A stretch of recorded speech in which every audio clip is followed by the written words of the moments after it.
The call came on a Tuesday morning, 3 weeks after my wife's funeral. I was sitting at the kitchen table with a cup of coffee I hadn't touched, watching the neighbor's dog wander through the backyard the way it always did when the fence gate wasn't latched. Margaret loved that dog. She used to leave biscuits on the back step for it. I hadn't bought biscuits in months. My phone buzzed. I didn't recognize the number, but I picked up anyway. When you're 63 and your wife of 38 years has just been buried, you answer every call. You keep thinking someone might have something to tell you that makes sense of it all. "Mr. Calloway?" The voice was a woman's, soft but careful, the kind of careful that means someone is choosing their words. "Speaking," I said. "My name is Diane. I work at Whitmore & Sons. I was one of the coordinators for your wife's service." I remembered her vaguely. Dark hair, wore a gray blazer. She'd handed me a program at the door and touched my arm when I walked in. I thanked her without really seeing her. "I need to speak with you," she said. "In person, if possible. I know the timing is terrible, and I'm sorry for that. But I wouldn't be calling if I didn't think it was important." I sat there for a moment. The dog outside had found the biscuit step and was sniffing around it, looking confused. "Can you tell me what this is about?" I asked. She paused. "It's about something I overheard during the reception, after the service. I've been thinking about whether to call for 3 weeks since I—" She stopped. I couldn't stay quiet. That's all I can say over the phone. We met the next morning at a diner 2 miles from my house. She was already there when I arrived, sitting in a corner booth with both hands wrapped around a coffee mug. She looked like she hadn't slept well. I slid into the seat across from her and ordered a coffee I didn't want. Old habit. "Thank you for coming," she said. "You didn't leave me much choice," I told her. Not unkindly, just honest. She nodded. "I know, and I want you to know I almost didn't call. I've worked in funeral services for 11 years. I've seen a lot of grief, a lot of complicated family situations. I've learned to keep my head down and do my job." She looked at her mug, but this was different. She told me what she'd heard. The reception after Margaret's funeral had been held in the garden room at Whitmore & Sons. About 40 people. Neighbors, church friends, Margaret's sister and her husband, my son and his wife. My daughter-in-law, Patrice, had offered to help coordinate the catering, and I'd been grateful.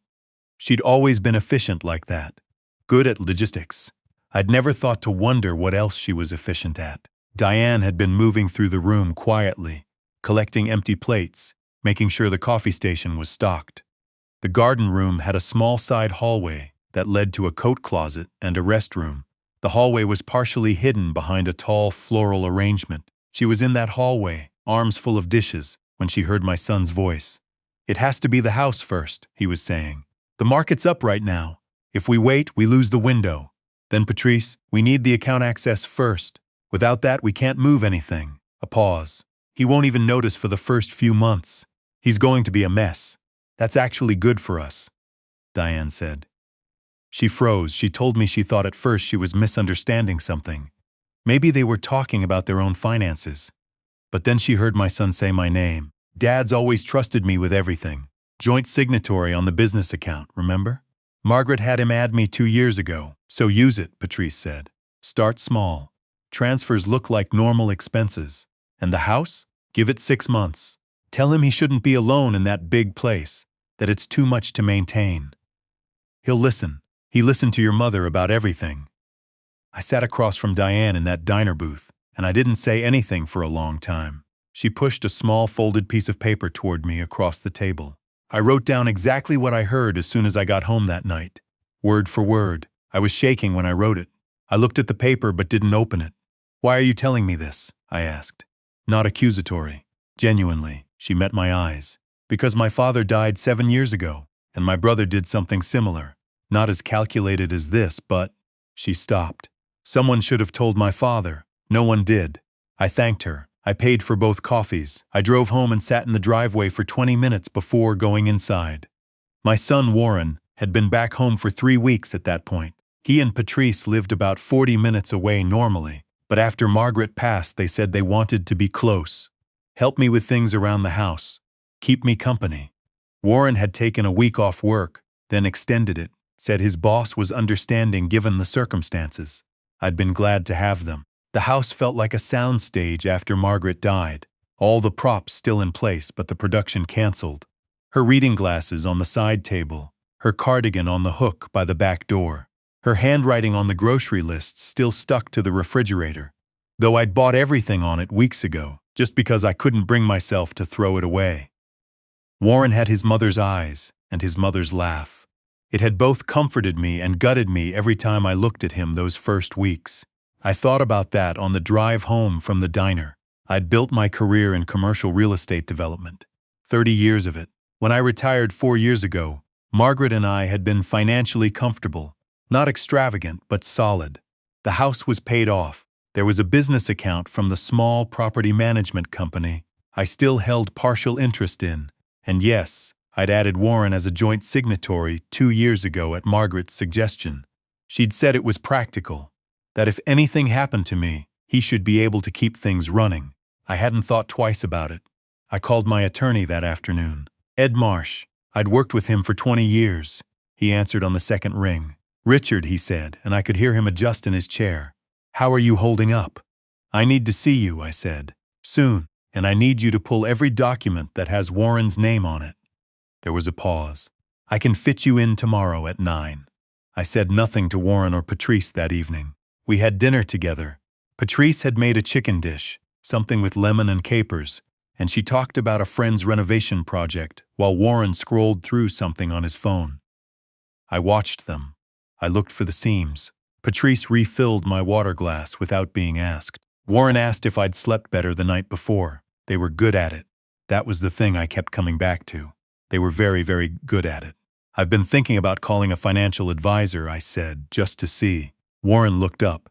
Something moved behind his eyes. Not much. Just a flicker. Yeah? What for? Just to get things organized. Everything's a little tangled since your mother. Patrice smiled. That makes sense.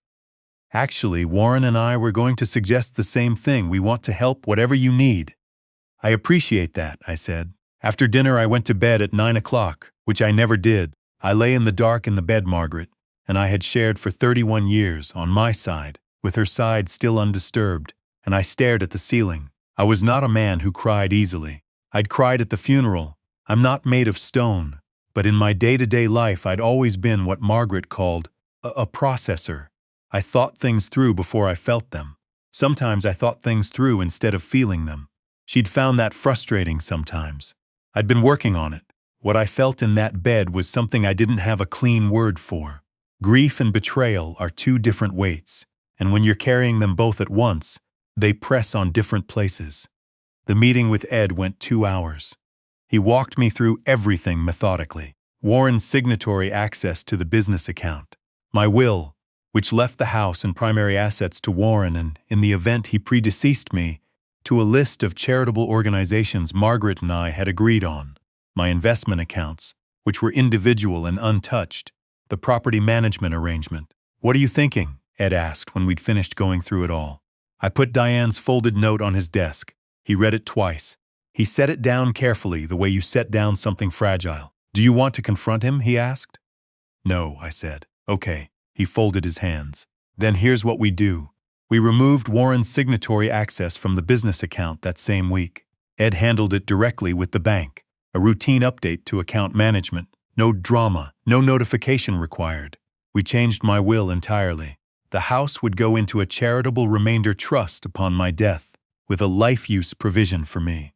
The investment accounts were restructured with a different beneficiary designation. We drafted a new durable power of attorney, naming my attorney and my brother-in-law as co-agents, not Warren. It took 11 days to complete everything. During those 11 days, Warren and Patrice were still in my house. Patrice reorganized my kitchen. I let her. Warren fixed the gutters on the north side of the house that had been pulling away from the fascia for 2 years. I thanked him. I made them coffee in the morning. I asked about Patrice's sister, who'd just had a baby. I listened to Warren talk about possibly starting his own consulting firm sometime in the next year. I nodded and said it sounded like a good idea. I was not performing warmth. I want to be clear about that. I wasn't manufacturing something false. What I felt for my son was still real. It was complicated and bruised, and it had a tear in it now that I didn't know if it would ever fully close, but it was still real. He was Margaret's son. He was the boy who used to fall asleep in the car on long drives and had to be carried inside. He was the teenager who called me crying from a college party his freshman year because he'd drunk too much and didn't know what to do. People are more than one thing. That's the hardest part of all of this. They are more than the worst thing they've planned. But I also knew that knowing someone loves you doesn't mean you hand them the keys. Ed called me on a Friday afternoon. "Everything's finalized," he said. "You're protected." I thanked him and hung up and went to the back porch and stood there for a while. It was early April, still cold, but the light was different the way it gets in April. Thinner and cleaner, like the world had been washed. Margaret had always said April was her favorite month. I used to tease her that she only said that because her birthday was in April. I went back inside and found Warren in the living room watching television. "I think I'm going to be all right," I told him. He looked up. Yeah. I sat down in my chair, the armchair across from the couch that had been mine for 20 years. "I've got a handle on things now. The finances, the paperwork. Ed Marsh helped me get everything squared away this week." Warren's face didn't change, but something shifted in his posture. Barely. Just the way he adjusted his shoulder. "Good," he said. "That's good, Dad.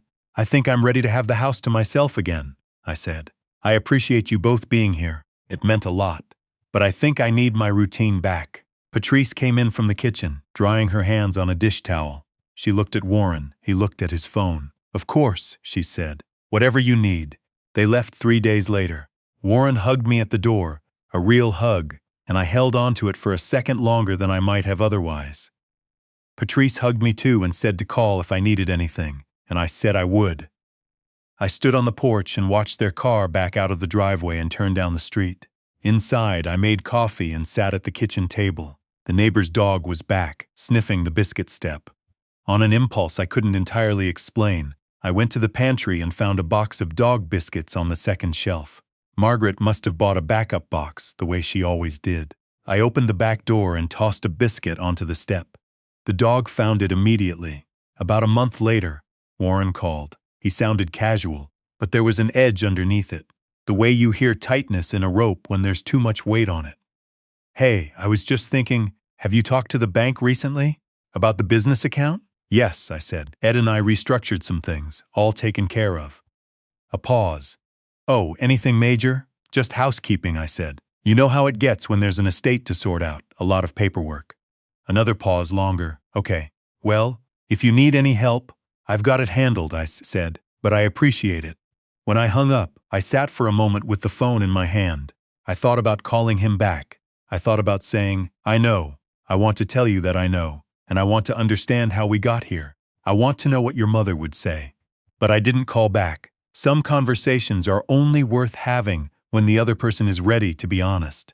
And some people need the consequences to arrive before they can be honest. I didn't know which kind of moment Warren was in yet. Maybe I'd find out. Maybe I wouldn't. What I knew was that Margaret hadn't left me a fool. She hadn't left me alone either. I had Ed. And I had her sister Carolyn's husband, who'd become a good friend over the years. And I had the neighbor with the dog who'd started bringing me tomatoes from her garden in the fall.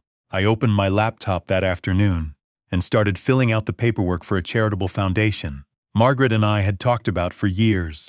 A scholarship fund for kids going into vocational trades. That had been her idea. She'd grown up watching her father build things with his hands and believed that kind of work deserved more respect than it got. I'd been putting it off because everything felt like putting something off after she died. But that afternoon the April light was coming through the kitchen window in exactly the way it used to, when she sat at that table with her reading glasses and her tea, and it felt like as good a time as any to begin. I put her reading glasses in the drawer. Not away, just in the drawer. A small thing, but a beginning. The foundation took several months to establish. I named it after Margaret's maiden name, the Hensley Vocational Scholarship Fund. The first grants went out the following spring. 4 kids, 2 going into electrical, 1 into welding, 1 into HVAC. I went to a small ceremony at the community college and shook their hands and told them about Margaret without embarrassing myself. Mostly. Warren and I still talk. Holidays, phone calls every few weeks. It is what it is. The phrase I used to hate because it sounded like giving up, but I understand now that sometimes it's just an honest description of the shape a relationship has taken. He's never directly acknowledged what he planned. I've never directly confronted it. We exist in a kind of cautious ordinary that is neither close nor estranged. Maybe that's the best we can do. Maybe something shifts eventually. I don't know. What I know is this. I kept the house. I kept my independence. I kept my name on everything that mattered. And I honored my wife the way she deserved to be honored. Not by falling apart, and not by handing over everything she and I spent 38 years building together to people who were calculating how to take it while her flowers were still fresh. Diane from Whitmore & Sons sent me a card about 6 months after our meeting. Just a brief note, no return address, written on plain stationery. It said, "I hope things worked out. I thought of your father often when I made that call. I kept it in the drawer with Margaret's reading glasses. Some debts you can't repay. You just carry them carefully, and you try to pass the kindness forward."